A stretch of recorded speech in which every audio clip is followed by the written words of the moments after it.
Hi, I'm ED-SKaR, and unfortunately my intro for this video was not usable, so I'm having to re-record it without my special guest, Ratman, who came down from the Northern Wilderness to join me in a bolt-action tournament at Wargames Workshop run by the Outriders MK. It is especially appropriate to bring a friend as it was a doubles tournament, with each player having 500 points. I brought my Kazakh Soviet Union force once again, with the free rifle squad, NKVD with a light machine gun, a full squad of 12 submachine guns, T-70 light tank, and led by an officer, all by the lonesome.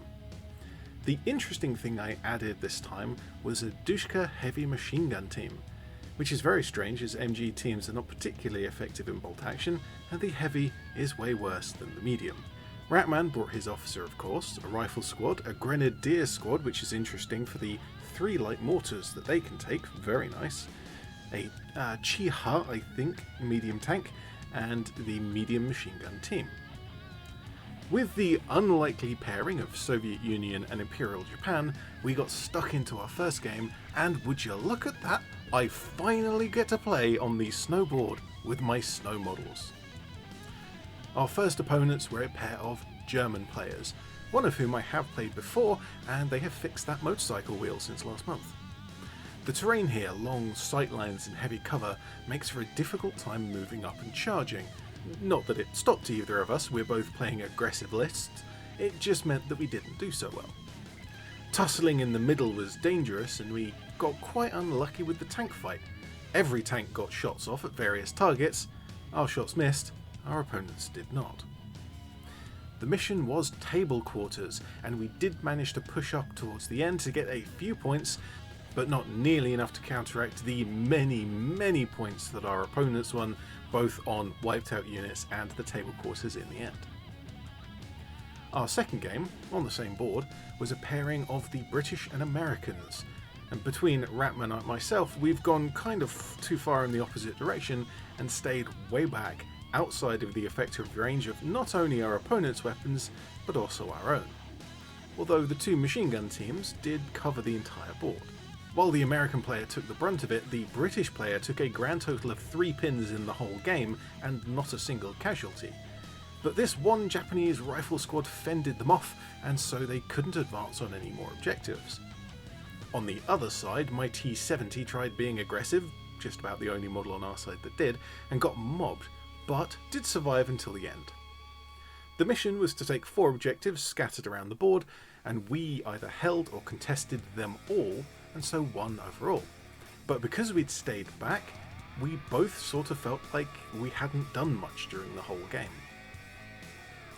The last game was back on the desert board, and the objective here was just to get across the board and preferably off of your opponent's board edge. My submachine gun squad tried moving up the buildings on the left, managing on attracting a lot of firepower and very little else. Ratman's grenadiers and MG got stuck into a little firefight in the middle, wiping out one squad before falling to another. Of course, this is after 2 of my own squads had been wiped out in the same location. And just as our forces were thinning out to the point of not existing anymore, our opponents brought on their vehicles, which formed a convoy down the side of the board and over to our longboard edge, scoring loads of points. Finally, almost as an appropriate end to the unlikely alliance of Soviet and Japan, my submachine gun squad failed their leadership tests to make an order, rolled a foobar with the friendly fire result, and gunned down the Japanese officer in their blind panic. Sometimes the dice are with you, and sometimes they just make fun of you. I will quickly mention in the raffle at the end, Ratman won a US infantry box giving him a 2nd army for the game, and I won Stanley Hollis, special edition model, who I'll paint to join my British 8th army. But let's go back to my pre-recorded outro, which is just about usable, with Ratman and ask him what he thought of the games. Hello. We're still in this freezing cold car park. Yes, we've just recorded the intro, now we're recording the outro, but it's fine for you at home because we're time travellers, because I edit the video and make it work, hopefully. So, Paul, what did you think of the games today? Yeah, we had a good time. We played 3 sets of doubles. We lost the first one, we won the second one. Barely. And very lost the last one. Yeah, got wrecked. Although it was an unusual game type because the objective was to basically get off the table at the other end. Yeah, sort of charge forwards. If both armies decide to ignore each other, you get loads of points. But then if you get bogged down, you score no points. But we got bogged down and they charged forwards, so they won. Well, I mean, I was trying to charge one sneakily, so when the other team weren't paying attention, that was when I moved that model, because I was hoping to try and sneak it up the edge of the table without them noticing. Yeah, there's a little bit of that. But yeah, it got obliterated. So, given that yesterday was your first ever game of Bolt Action, which we have a separate video on, which may or may not have already come out, probably come out after this. What do you think of the game now that we've played 4 games? Yeah, we had a good time. It's a lot easier to follow than other games we've played, that's for sure. Yeah, it's a nice, simple. The core rule set is nice and simple, but there's lots of other things that keep it complex without making it confusing. And I won a box of Americans in the raffle at the end there. So.